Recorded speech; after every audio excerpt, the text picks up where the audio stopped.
Pak Gimana? Saya juga harus dibujuk terus. Makanya selamatnya kami kan.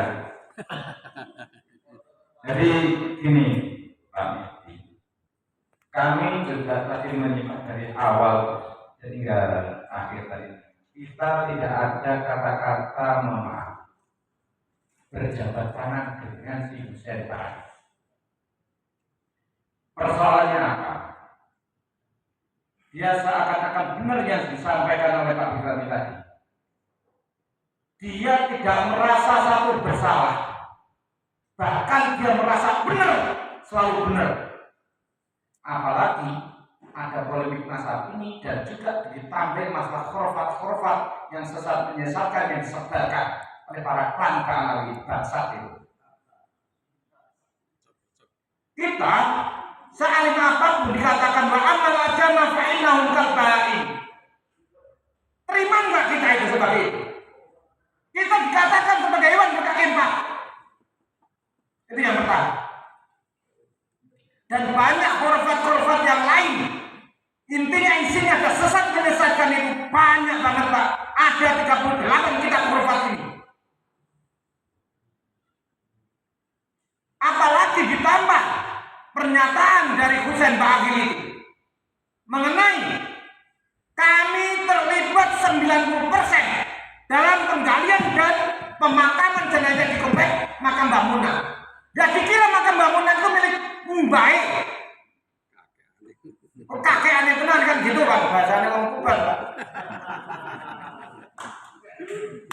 Nah, untuk saat ini kami melihat satu, si Hussein Ba'agil itu melanggar pasal 28 ayat 2 dan ayat 3 tentang kebohongan pabrik undang-undang ITE.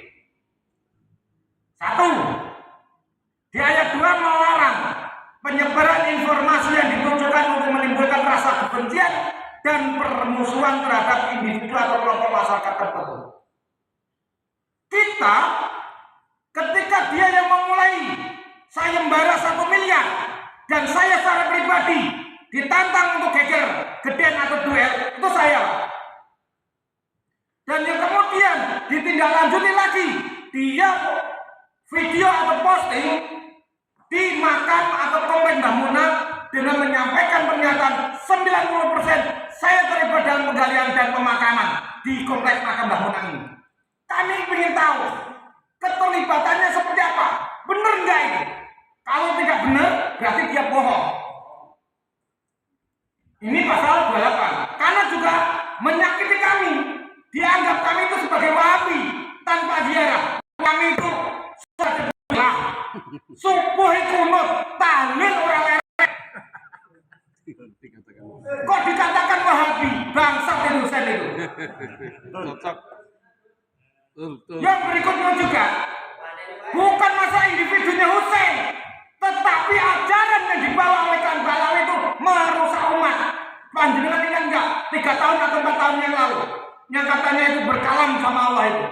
Kita bisa berkalam sama Allah. Katanya berkalam itu kan ada kan? Nah, kembali kepada topik.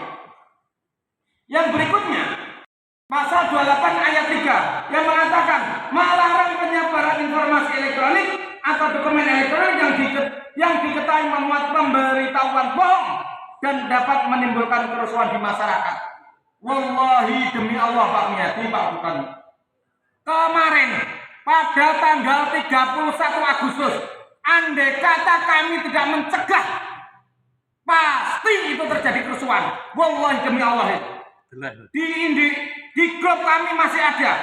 Kami dipisui. Jubulin nongkini apa itu sebagaimana dikatakan oleh Pak Aminan tadi. Nongkini diancuan. Nongkini cuma dikongkan istighosa. Lejirnya apa geger geden ke Malang aja istighosa. Kami meredam semaksimal mungkin agar supaya menjaga kondusivitas negara khususnya di Tuban. Kenapa? Pada saat itu berbarengan dengan kasus atau demonstrasi di Jakarta dan daerah-daerah lain. Andai kata bukan peran Yai Ansori, Yai Aminan, Yai Hajam, wallahi dan kami tidak gubris masalah itu ya. Ini benar. Ada banyak orang yang datang dari luar Tuban, dari Jakarta, Cirebon, Banten itu datang sini Pak Yai, Pak Miati. Nah, dengan semaksimal mungkin akhirnya kami meredam bentuk dengan cara kita bungkus dengan ziarah bareng. Itu pertama.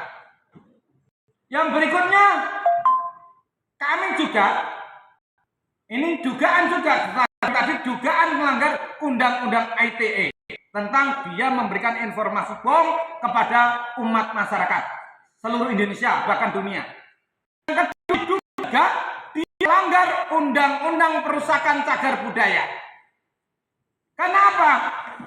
Kami hampir seluruhnya masyarakat, bukan hanya Tuban, Bojonegoro atau para ziarah, itu terkaget-kaget dengan kondisi makam atau komplek pada saat ini.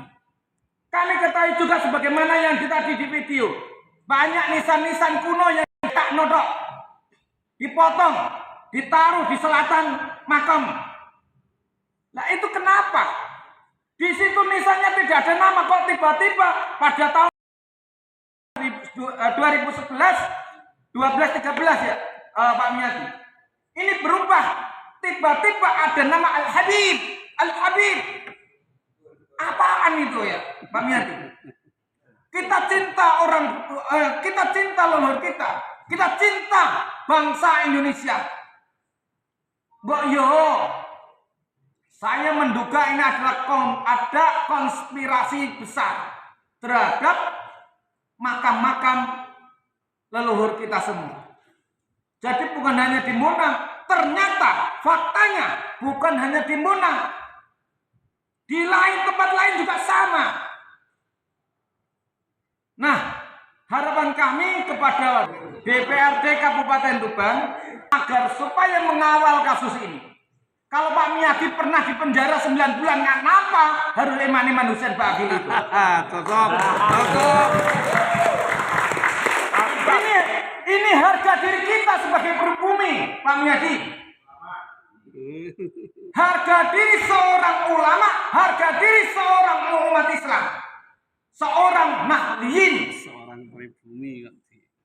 Jangan sampai congkaknya Hussein Bagil ini dibiarkan sehingga apa? Sehingga umat Islam atau khususnya umat yang ada di Tuban ini ngamuk tanpa ada kendali dari kita. Setuju? Setuju. Sekarang berani. Yang saya apa yang disampaikan oleh Pak Amenan tadi, gini tadi kira refleks Pak Miati. Kalau ini buatan betahan, tentang Pemalang tadi itu nggak refleks. Artinya apa? Pada saat ini, oke, kita ingin penanganan Hussein Bagil ini ditangani secara khusus. Ingat kawal, jangan sampai kena angin atau masuk angin dalam istilahnya.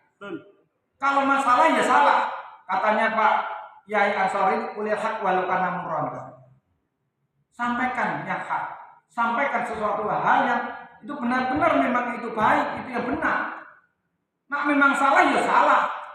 Yo sakit ya apa-apa kan nonton Pak Miati. Terima kasih. Wassalamualaikum warahmatullahi wabarakatuh.